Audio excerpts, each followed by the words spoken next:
If you are new to the channel, then subscribe the channel and press the bell icon for further notification. Okay student, welcome you to the lecture 4 of this GATE electrical circuit series.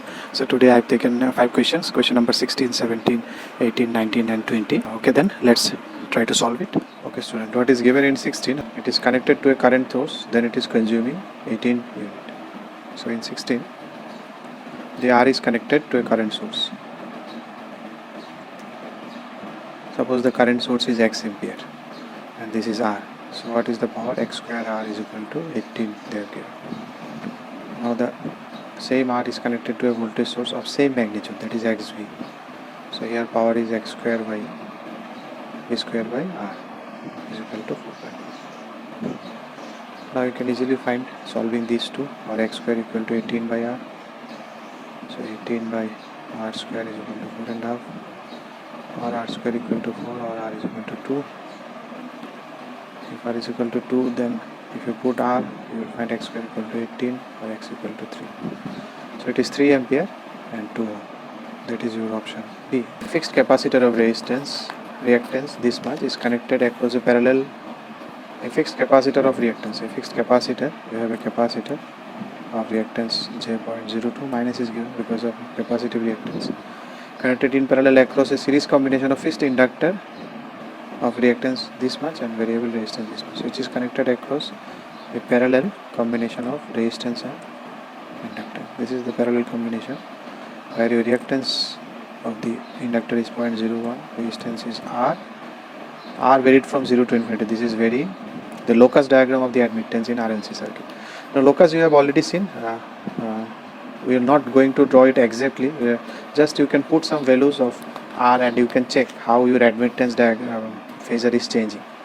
The locus diagram of the admittance of this RLC. So if I calculate the admittance of this one, what will be the admittance of this one? Admittance is reciprocal of resistance. So in case of admittance, parallel will be directly added. So what will be your admittance? What is the admittance of this branch? 1 by R plus Jx. X is your 0.01. This is the admittance of this one plus this one. So it will be 1 by R plus J.01, and this will be minus, it will be plus because J if you go upside, so it will be 50J.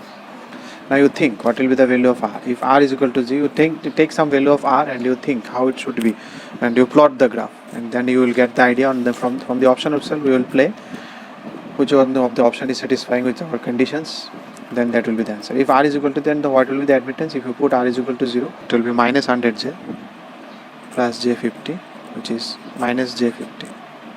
Okay, now if I plot it in real and imaginary axis in Y, that is Y plane means BG graph, the admittance and susceptance, resistance and reactance. Admittance means this is admittance, impedance, and then conductance and susceptance. Okay, so if you plot it, it is 50 angle minus 90 degree. So this is my phasor. Suppose this is 50J, this length is suppose 50J.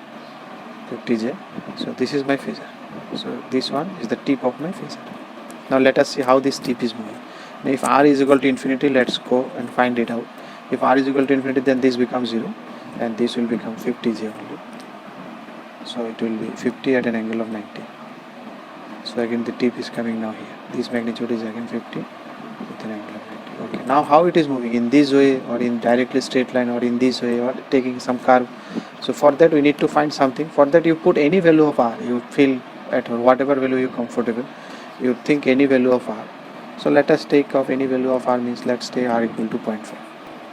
So this is coming 50 at an angle of 87 point something somewhere here, 50 at an angle of 87. Magnitude remains same, 50 then. Now you can check with the other options also. You will find it is coming a circle. It will come a semicircle, this shape. So now you can feel as you move from R equal to 0 to infinity, this curve is moving in this way.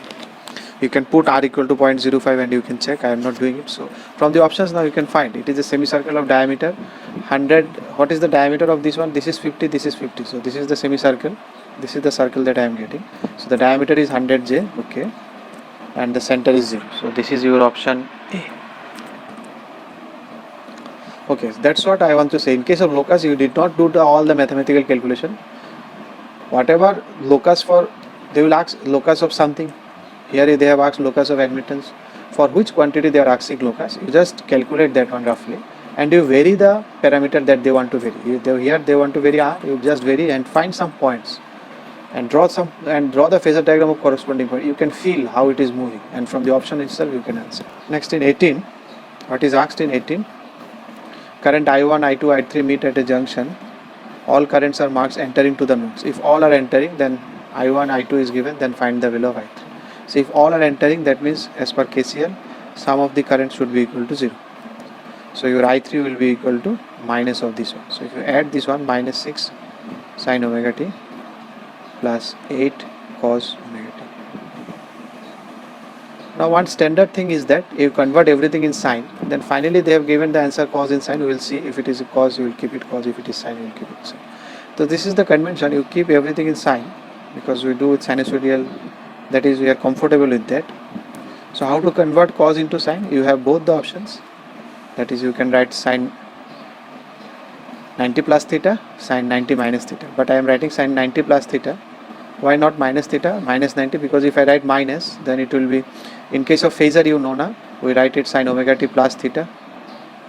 So in that case you have to put a minus.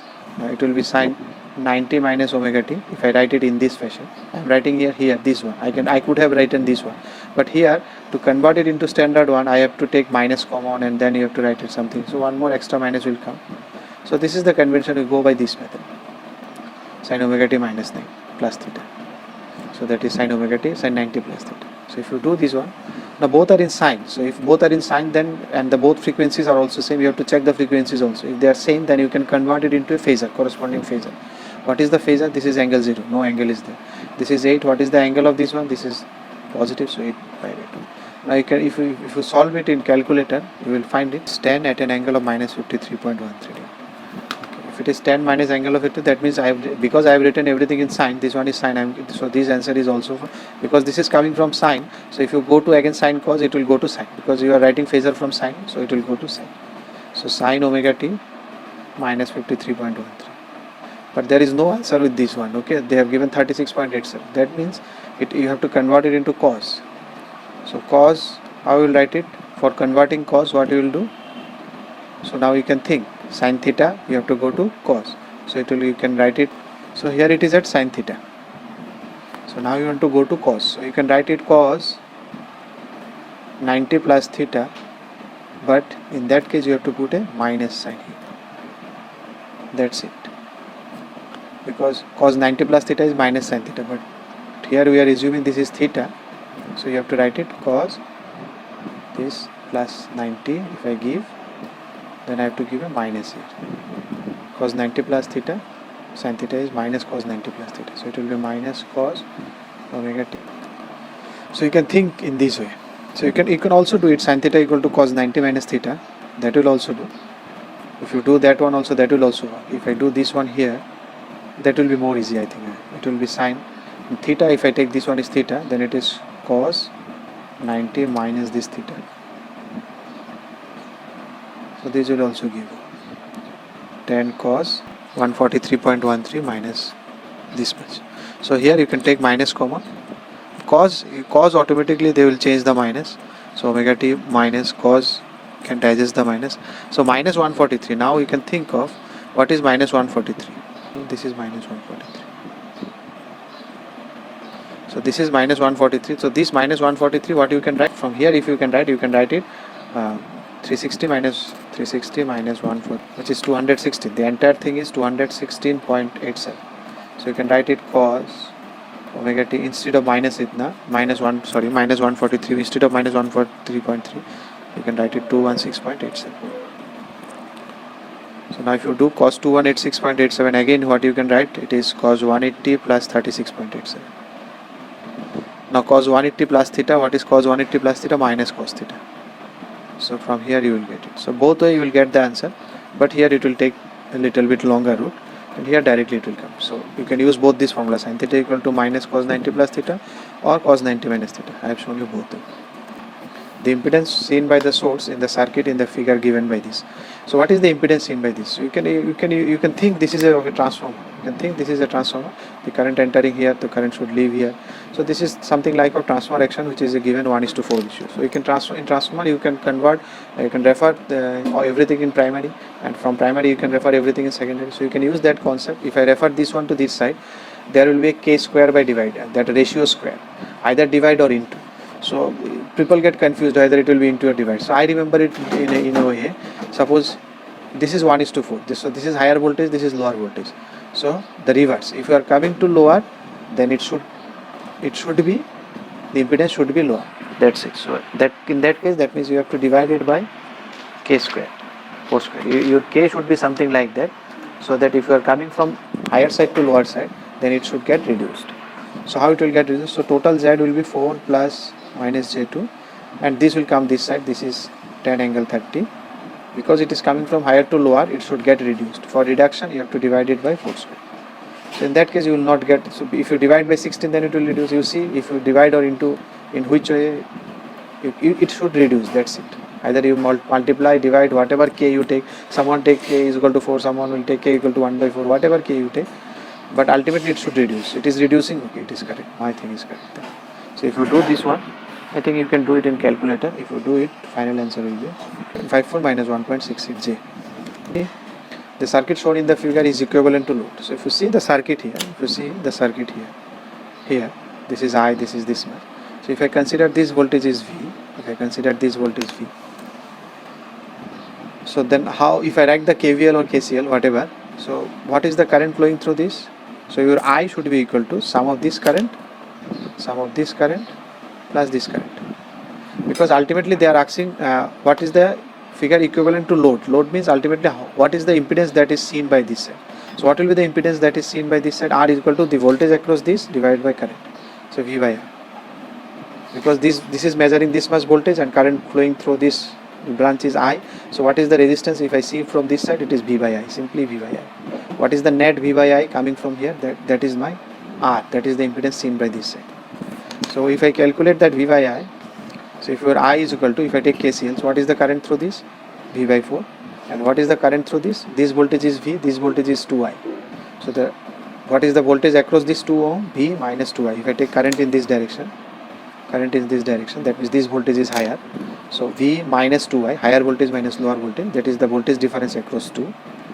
V minus 2I divided by 2. So this is the equation of VI. So I am including VY because I want to find V by I. That's my answer. Because the resistance that is seen from this side is V by I. So if you simplify it, it will be I equal to V by 4 plus V by 2 minus I, or 2I equal to, if it is 4, then it is 3V, or V by I is equal to 8 by 3. So this is the answer, 8 by 3. That is your option. If you like the video, then press the like button and please give your valuable comments in the comment section.